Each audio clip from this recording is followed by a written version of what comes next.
What is up, guys? Alkers here, back with another video.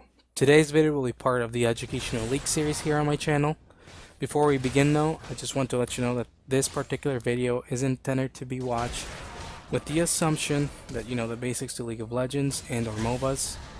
Without further ado, let's begin. In this first video lesson, I will be introducing the concept of pressure within the game. Pressure is such a broad, intricate concept in League of Legends. If I tried making just one video to tell you everything about it, the video would take way too long. Because of this video will merely be an introduction to it. There will be future videos covering more about it as well as more specific scenarios, but for now I want to set a basic understanding of the topic. First, let's define pressure for the purposes of this video as well as follow-up videos discussing this topic. Pressure will be defined by four main points. Those points being: number one, pressure as a whole is the ability to threaten objectives on the map at any given point in the game. An example would be early on, a jungler that can solo a dragon always has that pressure early on. Another example, having lanes that are supposed to win the matchup leads to jungler being able to invade more freely, as the winning lanes usually end up pushing up. And that means they're able to rotate to help the jungler quicker than the losing lane that's being pushed into tower. Number two, pressure being measured in the amount of threat that you have on those objectives. For example, on measurements, a tank like Nautilus or Maka, etc., they have less pressure / threat on side objectives than say a Jax, a Tryndamere, Nasus, etc. would, right? The flip side of that though is that a tank with hard CC initiation as well as peel potential has more pressure in team fights than the Nasus, Tryndamere, Jax. If they are, of course, if they have equal footing in gold and XP. If the carry is ahead, he's just gonna face roll the tank, doesn't matter. Alright, number three, there are two distinct sides to pressure, and those two sides being proactivity and reactivity. Proactivity is the side that's taking initiative to make something happen, while reactivity being the side that follows up on the enemy's moves. It's kind of like dancing if you think about it. One person, usually it's the male, if it's, you know, like partner dancing. One person leads and then the other one just follows the moves. It's kind of like that. Proactivity is the one that leads and reactivity just follows up. An example of this is one team deciding to push on the side tower with a large minion wave.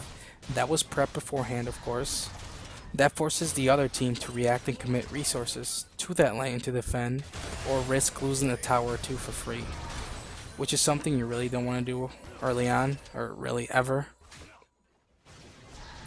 The other team could also react by doing a counter push of their own elsewhere on the map.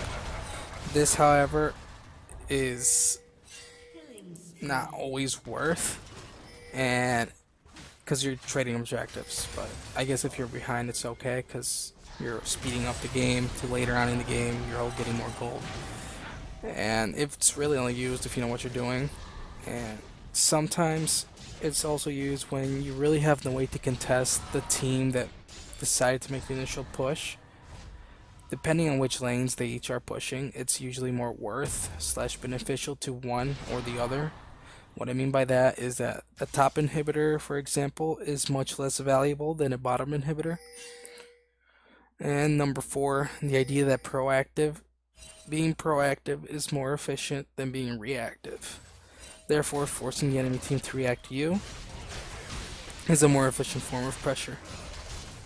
An example being the team that decides to push on the tower first has the priority, and the team that decides to push after they've already seen the enemy pushing doesn't have as much priority. They will finish the objective later.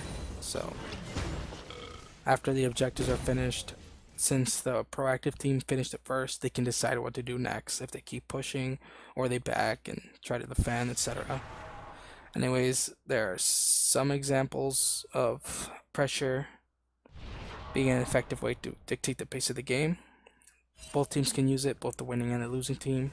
These examples are A losing team that can use pressure more effectively is able to stall / turtle the game out in order for their carries to catch up in golden items.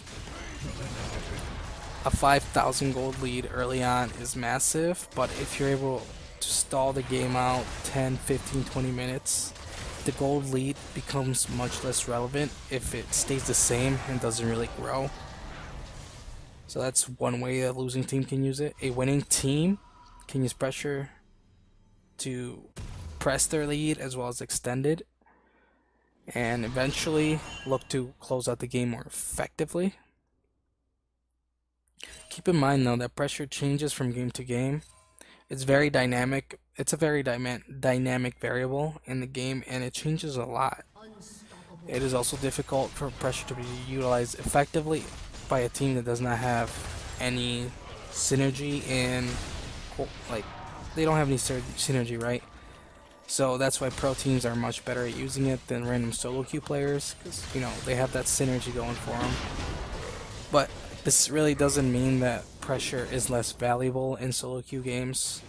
I mean, it is true that it's better utilized in organized play, but a single player that can use pressure effectively can single-handedly win games off it.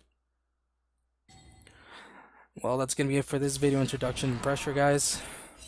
I hope you learned something today. If you enjoyed the video and would like to see more content like this, make sure you hit that like button as well as subscribe to my channel. Leave a comment if you have any questions regarding this video or anything really. I'll be making follow-up videos and expanding on this topic, but hopefully for now this is a pretty good introduction to it. That's it for today, guys. Thank you so much for watching. This is Alchris, signing out.